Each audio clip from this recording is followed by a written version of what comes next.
mass percentage of என்னதுமா carbon பார்த்துருவோமா வாங்க என்னது molar mass of methane compound எவ்வளவு 16 அப்போ கார்பனுடைய மாஸ் எவ்வளவு 12 இன்ட்டு 100 எங்க சொன்னேன் இது வந்து என்னது அப்படின்னா பர்சன்டேஜ்னால இன்ட்டு 100 போடணும் 4 டேபிளில் கொடுப்போம் இது 3 டைம்ஸ் வரும் இது 4 டைம்ஸ் வரும் இங்கே 4 மட்டும் என்ன நமக்கு 25 டைம்ஸ் வரும் அப்போ 3 இன்ட்டு 25 என்னமா வரும் 75% வரும் ஓகேவா புரிஞ்சா இப்போ அடுத்து வாங்க மாஸ் பர்சன்டேஜ் ஆஃப் என்ன கண்டுபிடிப்போம் நம்ம ஹைட்ரஜனை கண்டுபிடிப்போம் இப்போ சொன்ன மாதிரி தான் ஏற்கனவே 16 கிராம் மீத்தேனில் எவ்வளோ ஹைட்ரஜன் இருக்குது 4 ஹைட்ரஜன் இருக்குது ஒரு ஹைட்ரஜனுக்கு எவ்வளோ மாஸ் வந்து எவ்வளவு 1 அப்போ 4க்குன்னா 4 இன்ட்டு 100 இங்கே 1 டைம்ஸ் வரும் இங்கே 4 டைம்ஸ் வரும் இதை கேன்சல் பண்ணோம்னா 25 டைம்ஸ் வரும் அப்போ 25%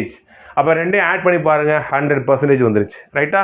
அப்போ mass percentage of an element கேட்டாங்க அப்படின்னா இப்படி தான் நம்ம செய்யணும் இதுதான் ஃபார்முலா உங்களுக்கு தெரிய வேண்டியது மோலார் மாஸ் தெரியணும் அப்புறம் ஒவ்வொரு எலமெண்ட்டுடைய மாஸ் தெரியணும் ரைட்டா இப்போ